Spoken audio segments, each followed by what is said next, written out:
성경에는 여러 가지 기적들이 있습니다. 크고 작은 기적들이 있는데 그 중에 대표적인 기적을 이야기한다면 구약에서는 창조, 하나님이 말씀으로 세상을 창조했다는 이 창조에 관한 것이고, 신약에 들어오면 예수 그리스도께서 죽은 자 가운데서 다시 부활했다고 하는 부활의 기적입니다. 창조의 기적과 이것 때문에 창조과학기가 생겼죠. 부활의 기적을 우리가 믿을 수만 있다면 성경에 나오는 모든 기적은 다 이해될 수가 있습니다. 그만큼 이 창조의 기적과 부활의 기적은 중요한 것입니다. 기적은 자연에 반대되는 개념입니다. 사람들은 기적을 초자연적인 사건이라고 말을 하는 이유가 여기에 있습니다. 따라서 이 기적은 사람들의 이성이나 상식이나 경험으로는 이해되지 않는 것들입니다. 이것은 이 성경에 나오는 모든 기적, 창조에 관한 것, 부활에 관한 모든 것을 이해하는 것은 믿음으로, 이성으로 이해되는 것이 아니라 궁극적으로는 믿음으로 이해되는 것이고, 그것은 궁극적으로 영적으로 이해되는, 영으로 이해되는 것입니다. 육의 원칙에 이게 없습니다. 자연의 원칙에는 이것이 없기 때문에 하나님의 영으로, 그리고 믿음으로 이런 사실들을 인식하고 받아들이게 되는 것입니다. 오늘 1절, 2절을 함께 읽으심으로 오늘 말씀을 시작하겠습니다. 1절, 2절 읽어주십시오. 시작. 안식 후 첫날 이른 아침, 아직 어두울 때 막달라 마리아가 무덤에 와서 돌이 무덤에서 옮겨간 것을 보고 시몬 베드로와 예수의 사랑하시던 그 다른 제자에게 달려가서 말하되, 사람이 주를 무덤에서 가져다가 어디 두었는지 우리가 알지 못하겠다 하니. 예수님의 부활을 첫 번째 목격한 사람은 막달라 마리아였습니다. 요한복음에 의하면. 오늘 성경에 보면 안식 후 첫날 이른 아침이라는 단어를 썼는데, 안식일은 토요일입니다. 토요일이 지난 다음 일요일, 주일입니다. 새벽, 아마 어떤 신학자가 시간을 계산하는데 새벽 5시쯤 해가 뜨기 바로 전이었을 것이다 라고 계산을 했습니다. 여러분, 주일날 우리가 예배 드리는 것은, 안식일을 주일날로 지키는 것은 바로 이 사건 때문입니다. 토요일날이 안식일인데 예수님이 부활하신 날이 주일 새벽이기 때문에 우리 크리스천들은 주일을 안식일로 지키지 않고 주일날로 지키게 되고, 연휴가 여기에서 생기는 것입니다. 해가 뜨기 전 아직 어둠이 있었을 때 막달라 마리아가 여러 여자들과 함께 예수의 무덤에 온 것입니다. 어젯밤에 있었던 잔인한, 그리고 지난번에 있었던 그 예수님의 죽음과 장례 절차와 모든 것을 다 치르고 난 예수님의 제자들과 이 여인들은 그래도 세상 말로 말하면 한이 풀리지 않아서, 이 맺힌 게 풀리지 않아서 울고 싶은데 울지 못하고 슬픔을 표현하고 싶은데 하지 못했던 감정이 아직도 남아 있었던 것 같습니다. 그래서 안식일에는 움직일 수가 없기 때문에 그 다음날 일찍이 무덤을 향했다는 것입니다. 여자들이 여럿이 있었습니다. 그러나 오늘 요한복음은 특별히 막달라 마리아를 대표적인 여자로 소개를 하고 있습니다.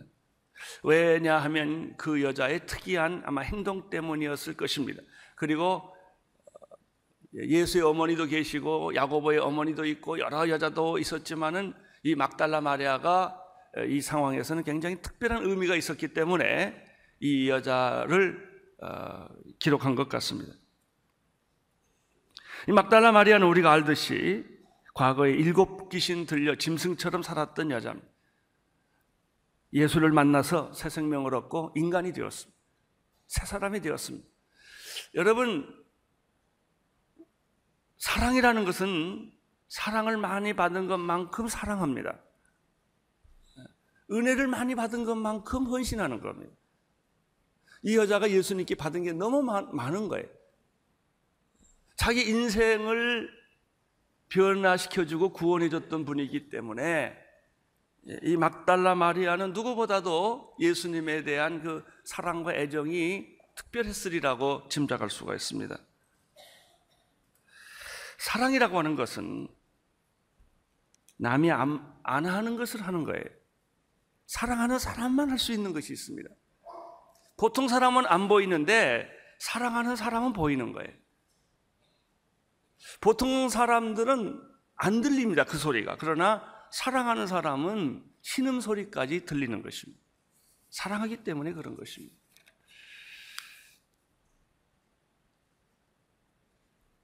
이 여자가 무덤에 가서 제일 먼저 발견한 것은 무덤 안에 무덤이 빈 무덤이었다는 거예요. 그 육중한 돌은 사라지고 옆에 굴려들어가 있고 그 무덤을 지키던 로마 군병도 없는 텅 빈 무덤을 이 여자가 발견을 하게 됩니다. 그래서 이 여자는 혹시 누가 예수님의 시체를 훔쳐가지 않았나라고 하는 생각을 본능적으로 하게 됩니다. 예수님의 무덤이 비어있기 때문에, 시체가 없어졌기 때문에 이 여자는 급히 발걸음을 돌이켜서 그 당시에 지도자였던 베드로와 요한을 찾아가서 예수님의 무덤이 비어있다, 시체가 없어졌다라는 사실을 보고를 합니다. 아마 이때쯤이 아침 5시 반쯤 되지 않았을까라고 계산을 합니다. 보자마자 그들은 뛰어갔던 것이죠.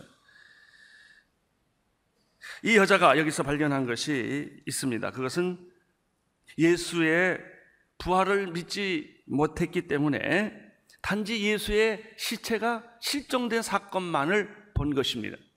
부활을 안 믿으면 안 보이는 게 너무나 많습니다.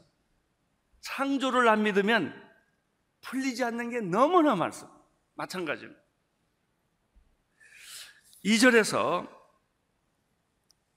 이 여자가 베드로한테 고백할 때 재미있는 단어를 하나 쓰는데 우리가 알지 못하였다라고 하는 복수를 씁니다. 그걸 보면 이 여자가 혼자가 아니었다는 걸 알 수가 있어요. 다른 여자들도 막달라 마리아나 야고보의 어머니 살로메나 이런 여자들이 같이 갔는데 지금 이 막달라 마리아가 이 사실을 보고하고 있는 사실을 알 수가 있습니다. 그리고 막달라 마리아는 이 사실을 베드로와 요한에게 보고를 합니다. 보고를 받은 베드로와 요한은 그렇잖아도 예수님의 죽음과 장례 절차가 다 충격이고 아직 정리가 안 되어 있는 시간인데 시체가 없어졌다는 말을 듣고 굉장히 당황하고 충격을 받게 됩니다. 3절에서 7절까지 보겠습니다. 시작. 베드로와 그 다른 제자가 나가서 무덤으로 갈새 둘이 같이 다름질하더니 그 다른 제자가 베드로보다 더 빨리 달아나서 먼저 무덤에 이르니 구부려 세마포 놓인 것을 보았으나 들어가지 아니하더니 시몬 베드로도 따라와서 무덤에 들어가 보니 세마포가 놓였고 또 머리 쌌던 수건을 세마포에 놓이지 않고 딴 곳에 객겨 있더라. 재미있는 것은 이 글을 쓴 사람은 사도 요한이에요. 그리고 사도 요한은 자기 이름을 쓰지 않았지만은 자기를 알만한 표현을 여기서 하고 있어요. 베드로와 요한이 바로 자기 자신이었던 것이죠. 그런데 재미있는 것은 사도 요한이 이것을 쓰면서 여기서 베드로의 성격과 요한의 성격이 대비되는 것을 여기서 발견하게 됩니다. 4절에 보면 두 사람이 함께 그 소식을 듣고 황급히 무덤으로 뛰어갔는데 요한이 베드로보다 빨리 뛰었다는 거예요. 여기서 두 가지를 발견할 수 있어요. 하나는 요한이 베드로보다 젊었다 이렇게 추측할 수가 있고 젊으니까 빨리 뛰는 거예요. 아니면 또 하나는 요한은 베드로보다 훨씬 몸이 가벼웠다 이제 그런 얘기예요. 이렇게 몸놀림이 빨라서 베드로는 굉장히 열심히 뛰었는데 천천히 갔고 어쨌든 이 요한이 빨리 갔다는 것입니다.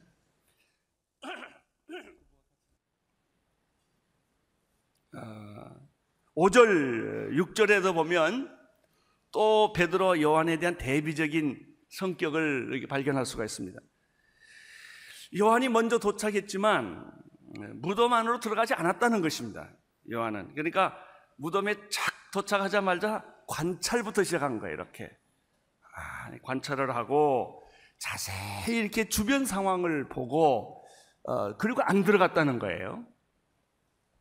여기서 우리가 발견하는 것은 요한의 조심성과 과학적 탐구의 이 관찰력이 뛰어났다는 사실을 알게 됩니다. 섣불리 감정적으로 움직이는 사람이 아니다 하는 거예요.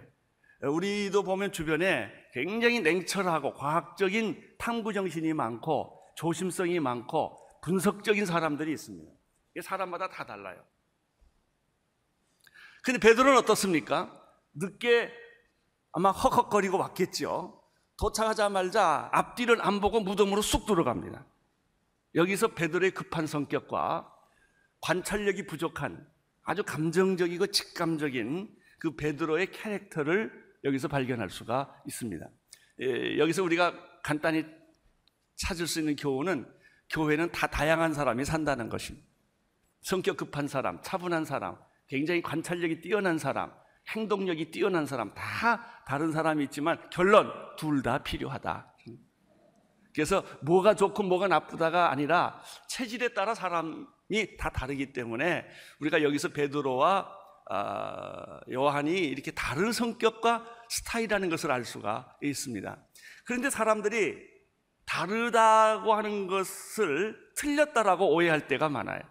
나와 같지 않으면, 나와 같이 생각하지 않으면 저 사람은 굉장히 틀렸다라든지 잘못됐다고 정죄하기가 쉬우는데 그렇지 않습니다. 여러분, 흑인들을 보시면 일반적으로 그분들은 예술이나 체육에 탁월한 신체적 조건을 가지고 있는 것이죠. 백인들에 비해서. 그러나 또 백인들은 또 다른 면에 탁월성이 있고 동양인은 동양인대로 탁월성이 있습니다. 사람마다 다 체질이 다르게 태어났기 때문에 하나님께서 이런 것들을 다 합력하여 선을 이룬다는 사실을 우리는 여기서 볼 수 있어요. 그런데 보면 베드로와 요한이 짝이에요. 둘이 같이 팀워크가 돼서 일했다는 것은 굉장히 흥미있는 것입니다. 차분하고 분석적이고 합리적인 성품을 가진 요한이 이 글을 썼는데, 요한은 감정적으로 사물을 보지 아니하고 굉장히 합리적으로 과학적 탐구 정신을 가지고 사물을 관찰하는데, 이 요한의 관찰에 의하면 무덤 안의 상황을 지금 설명을 해주고 있는 것입니다. 빈 무덤이 어떻게 생겼는가? 첫째, 6절에 보면은 세마포가 놓여 있다는 것이죠. 이 세마포는 시체를 감쌌던 것인데 어떻게 시체는 없고 세마포만 있을까? 그러면 시체가 없고 세마포만 있다는 얘기는 두 가능성 중에 하나예요. 본인이 풀었던지 누가 와서 풀어줬던지 둘 중에 하나죠. 그런데 오늘 이 본문을 보면은 세마포가 있었다라는 얘기는 이것이 마치 누에가 거치가 그 누에에서 빠져나와서 나방이가 된 것처럼 이 몸이, 예수님의 시체가 세마포를 놔두고 그대로 빠져나간 거예요. 그러니까 본인이 풀었던지 누가 풀어줬던지라고 해석을 해야 될 텐데 그것도 아니고 저것도 아니고 이 세마포가 있었다는 얘기는 예수님의 시신이 빠져나간 거예요. 이렇게밖에 설명할 수가 없는 거예요. 두 번째, 7절을 보시면 머리에 쌌던 수건은 세마포와 함께 있지 아니하고 딴 것에 객혀 있더라 이렇게 되어 있습니다. 이것은 뭐냐면 머리에 싼 수건과 몸을 싼 것이 분리가 되어 있습니다. 이게 머리가 쌓여 있는 것은 머리 쪽에, 몸을 싼 것은 몸 쪽에, 이 두 가지가 한쪽에 이렇게 객혀 있지 않고 이렇게 분리되어 있다는 것이죠. 여기서 우리가 또 발견하는 것은 시체가 스스로 일어나가지고 자기가 이걸 풀지 않았다는 거예요. 풀었다면 이게 다 헝클어졌거나 한쪽으로 모아 있었을 텐데 이것이 세마포는 세마포대로, 수건은 수건대로 한꺼번에 있지 않고 따로 그 위치에 따라 있었다는 것이죠. 이 설명은 몸이 그대로 빠져나갔다는 것 외에는 이 장면을 설명할 방법이 없다는 것입니다.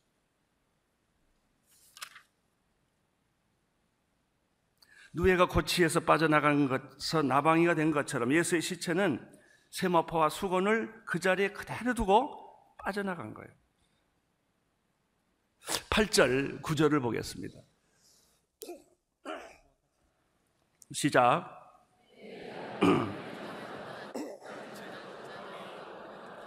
저희가 성경에 그를 죽은 자 가운데서 다시 살아나야 하리라 하신 말씀을 아직 알지 못하더라. 8절에 보면은 그때야 무덤에 먼저 왔던 그 다른 제자도 들어가 보고 믿더라. 요한이죠. 여기서 우리가 그 밑에 사족을 달았는데 그때까지만 해도 사람들은 성경에 예수 그리스도께서 다시 살아나야 하리라는 예언의 말씀을 안 믿고 있었습니다. 이걸 믿었더라면 아주 쉽게 모든 것들을 해결을 하고 해석을 할 텐데 안 믿기 때문에 아주 혼돈에 빠지고 충격에 빠지고 갈등이 되는 거예요. 태초에 하나님이 천지를 창조하셨다라는 말씀을 믿음으로 받아들이면, 이것은 믿음으로 받아들인다고 히브리서에 말하고 있는데, 이것을 받아들이게 되면 받아들이는 순간에 성경의 모든 세계가 파노라마처럼 쫙 열립니다. 모든 기적이 다 해석이 됩니다. 하나님이 천지를 창조했는데, 인간을 창조했는데 못하실 게 어디 있어요? 기적이 문제가 될 게 하나도 없는 거예요. 죽은 자가 살아나고 없는 것이 생기고 있는 모든 것들은 간단한 거예요. 우리가 어디서 걸리냐면 이 창조, 하나님이 천지를 창조했다는 것을 자꾸 인간의 이성으로 믿으려고 하니까 자꾸 여기서 걸림돌이 되는 것이죠. 이성에게 잘 맞는 코드가, 이성과 잘 맞는 코드가 진화예요. 그래서 이성을 가진 이 사람들은 진화론이 과학적 사실이 아님에도 불구하고 매력을 느끼는 것은 그 코드 자체가 거기가 비슷하기 때문에 그런 거죠.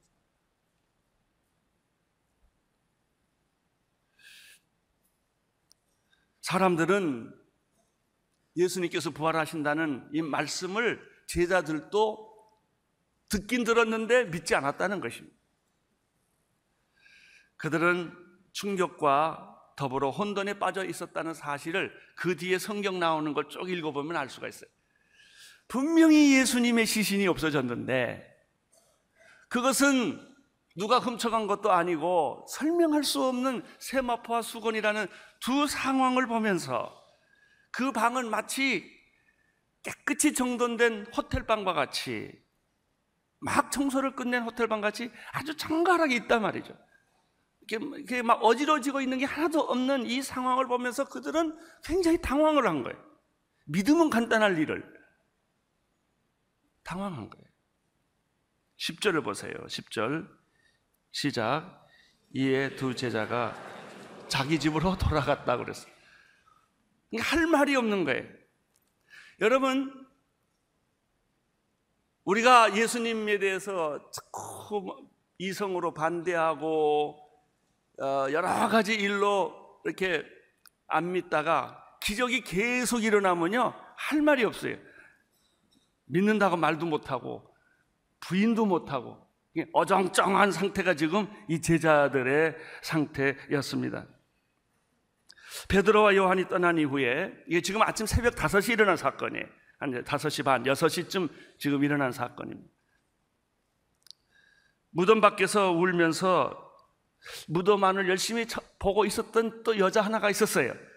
그것은 이 사건을 맨 처음 보고했던 막달라 마리아였어요. 그는 떠나지 않았습니다.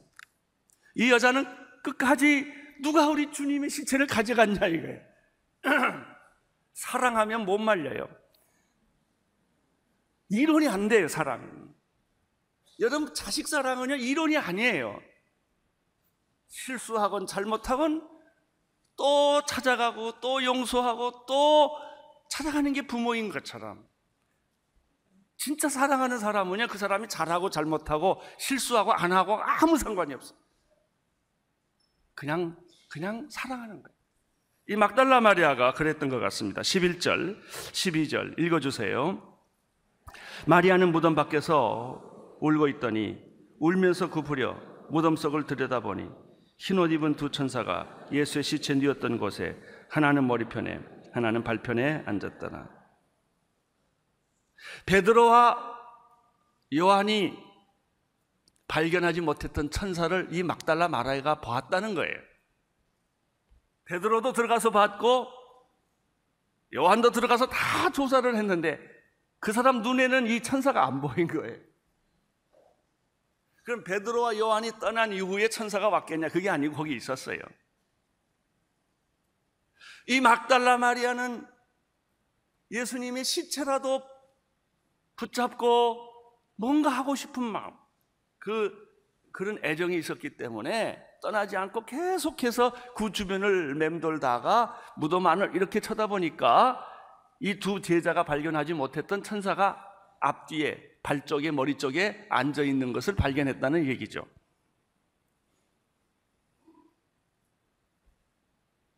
여러분, 여기서 우리가 짚고 넘어갈 게 있어요.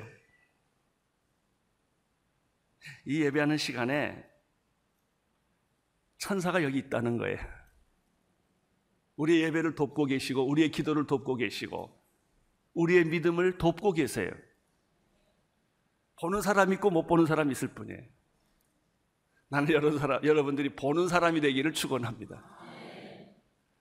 기도할 때 천군 천사가, 예수님이 기도할 때 천사가 돕더라는 말이 있었어요.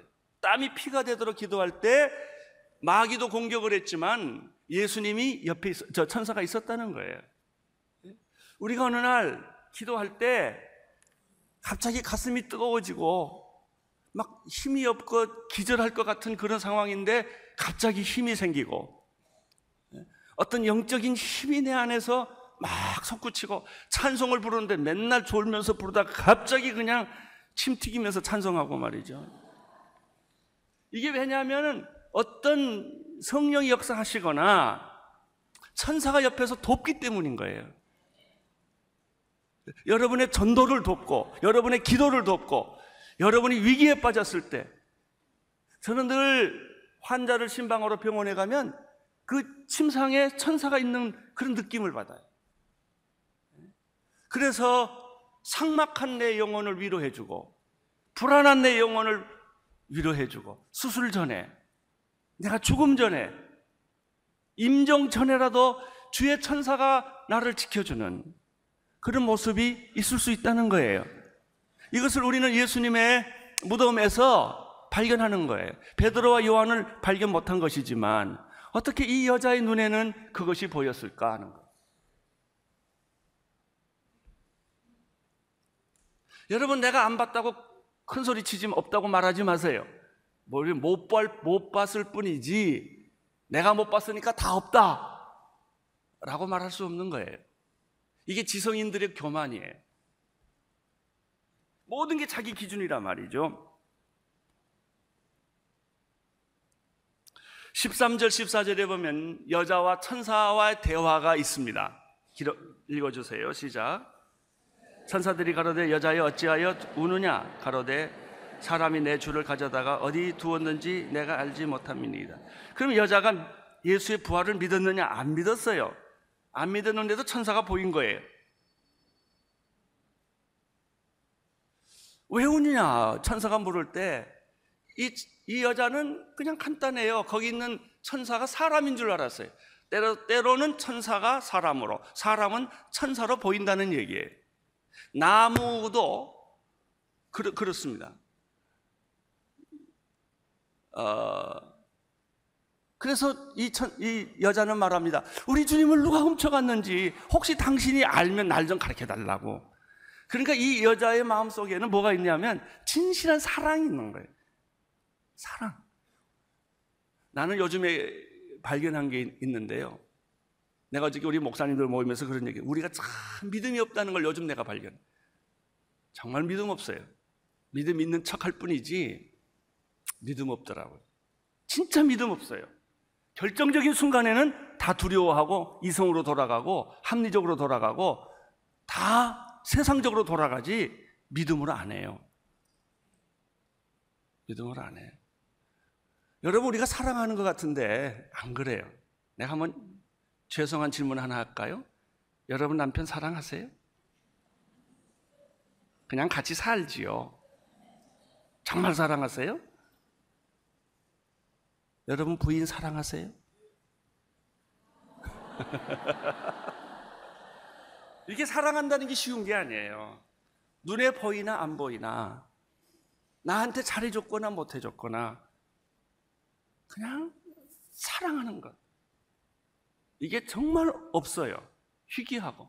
우리는 다 관계 속에 살고 있고 제도 속에 살고 있고 습관적으로 살고 있는 것뿐이지, 정말 이건 하나님, 네 자식 사랑하냐? 그건 있는 것 같아.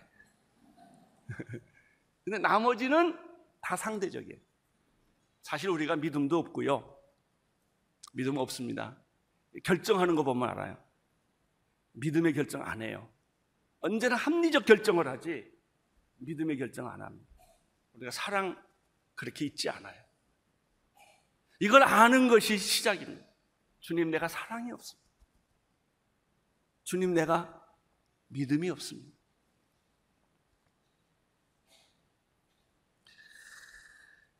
그런데 더 놀라운 사실 하나가 14절에 있습니다. 이 말을 하고 뒤를 돌이켜 보니까 천사만 있는 게 아니고 거기 누가 계셨다고요? 예수님이 계셨다는 것. 그러니까 이 여자도 처음에는 예수를 못 받고 천사를 받고 거기 어떤 사람이 서 있는데 그분이 예수라는 걸 몰랐던 거예요.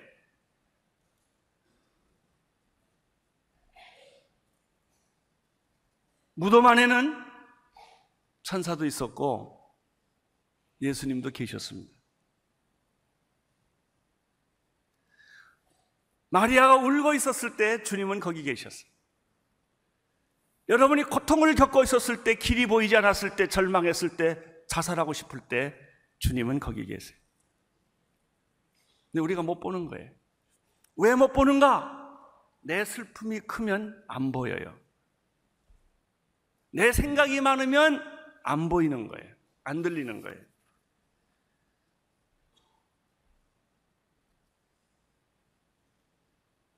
예수님께서 이 여자도 예수님을 못 봤어요. 있는데 그럼 어떻게 예수님을 봤냐? 15절이에요.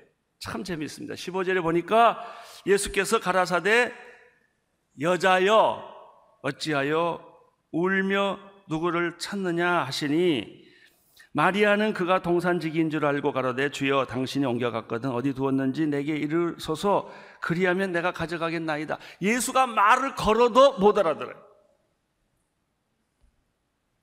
그렇게 예수를 사랑했는데도 못 알아들어요. 이게 영적인 벽이에요. 여러분이 그렇게 기도했고 금식했고 그렇게 나갔는데도 때로는 예수님이 안 보여요. 그게 자꾸 우는 거예요. 우는 거예요.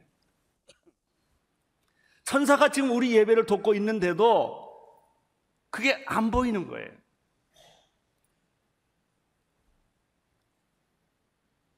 (16절을) 보세요.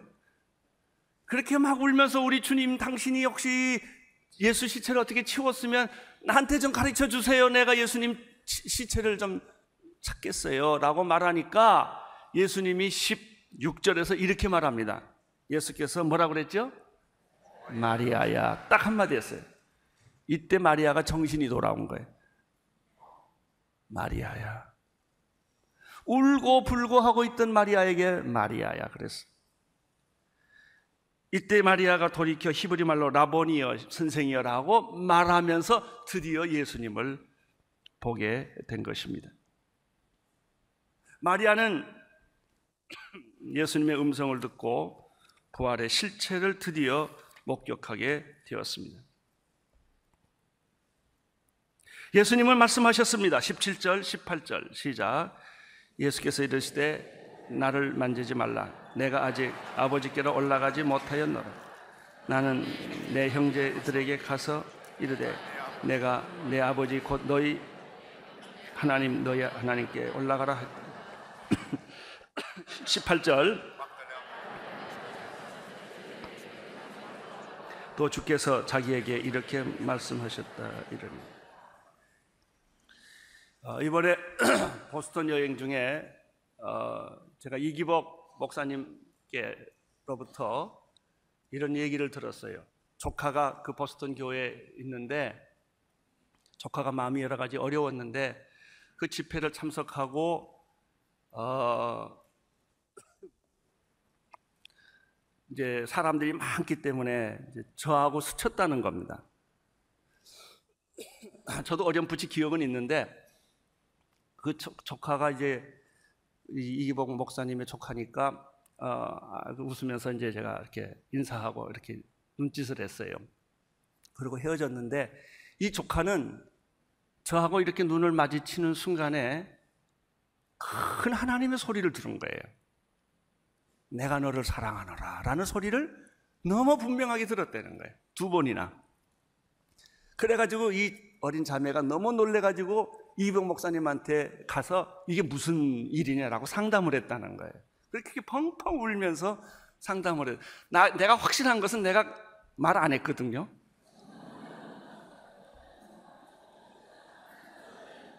나는 그렇게 30초를 쳐다봤는지 안 쳐다봤는지 기억이 별로 없어요. 근데 어쨌든 내가 이렇게 보고 뭐라고 그런 것 같은데 이 자매는 그것이 계기가 되어서 음성을 들은 거예요.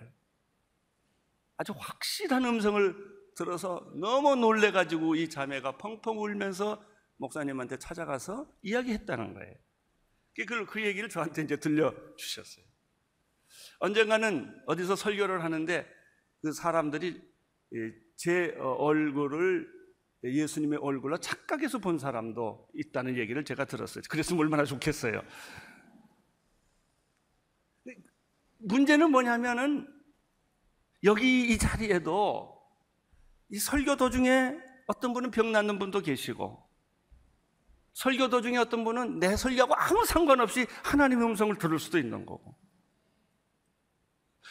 어떤 분은 설교를 듣다가 말씀을 듣다가 예배를 드리다가 찬송을 하다가 찬송 부르는 도중에 어떤 영적 통찰력이 임해가지고 자기가 맥혔던 것이 확 풀릴 수도 있는 거고 이게 바로 그 자리에 누가 계시기 때문에 천사가 계시기 때문에 그 자리에 누가 계시기 때문에 예수님이 계시기 때문에 여러분 우리가 예배 드리는 거 기도하는 것은 그냥 하늘에다 대고 그냥 이렇게 얘기하는 게 아니라 실제로 우리 예배를 그분이 받으시고 우리 예배 속에 천군 천사가 화답하고 놀라운 그런 일들이 영적으로는 일어나고 있는데 어떤 분들은 눈물을 흘리면서 가슴을 치면서 정말 그 안에 있는 모든 상처를 다 내쏟으면서 그 예배를 천군 천사와 함께 드리고 예수님이 그 옆에서 지켜주고 있는 것이 있는데 이게 예배라는 말이에요. 근데 어떤 분은 그게 모를 수가 있다는 거예요. 여러분 이 무덤에 있는 현실은 빈 무덤 하나밖에 없어요. 아무것도 없습니다. 빈 무덤이고 돌은 굴러갔고 세마포와 수건이 그 자리에 곱게 캐켜 있는 것 외에는 아무것도 없는 거예요. 여러분 교회 와서 뭘 보시겠어요? 화려한 건물을 보겠습니까? 프로그램을 보겠습니까? 사람들을 보겠습니까? 사역을 보겠습니까? 아니에요. 그게 아니라고. 우리가 보는 것은 맨날 주차장 힘든 것밖에 더 보겠습니까? 그게 아니고 예수님을 만나야 돼요. 여기 예수 계세요. 우리가 누구한테 예배를 드리는 거예요? 하나님께 드리고 예수님이 우리 예배를 받아들이시는 거예요. 성령님이 우리와 함께 계시는 것. 천군 천사가 우리의 입술을 찬양합니다. 여기 천군 천사가 있어요. 이거를 느끼고 의식하면서 찬송하는 거예요. 기도하는 거예요. 누군가 우리 기도를 도와주고 있는 것이고 나의 세속적이고 인간적이고 이런 육체적인 모든 것을 다 제거시키시고 거룩하고 의롭게 내 영혼을 만들어주시는 그분이 여기 계세요. 그분이 우리와 함께 예배를 드리고 계시다고요. 여기 예수님이 계십니다. 여기 예수님이 계세요. 여러분 예수님이 계시다는 이 사실 하나만 가지고도 우리의 생각은 달라질 수 있어요. 천사가 여기 계신 것입니다. 우리 예배를 돕고 우리의 기도를 돕고 우리의 찬양을 돕고 우리의 마음을 새롭게 만들어주는 거예요. 할렐루야. 여러분 이것이 기도요. 이게 찬양이요. 이게 예배요. 그랬을 때 놀랍게 내 육체는 새로워지기 시작하고 내 영혼은 빛나기 시작하는 것이며 세상의 어떤 것과 비교할 수 없는 영적인 평화와 든든함과 확실함과 거룩함이 우리 안에 경험되는 것입니다. 무덤 안에 천사가 있었던 사실과 무덤 안에 예수 그리스도가 계셨다는 사실과 울며 시신을 찾는 마리아에게 예수께서 자비로운 음성으로 마리아야 라고 말했던 것처럼 병들고 여러분 지금 이혼 직전에 있고 자녀들은 떠나갔고 모든 비즈니스는 망가졌던 그런 상황이라 할지라도 주님은 말합니다. 아무개야 내가 너를 사랑하노라. 주님을 만나고 돌아가시기를 축원합니다. 기도하겠습니다. 부활하신 주님을 찬양합니다. 막달라 마리아를 만나주신 주님을 찬양합니다. 우리를 만나주신 주님을 찬양합니다. 오늘 이 안에 예수님이 계신 것을 믿습니다. 천군 천사가 우리와 함께 예배드리는 것을 믿습니다. 주여 우리의 영안이 열리게 하여 주옵소서. 예수님 이름으로 기도드립니다. 아멘.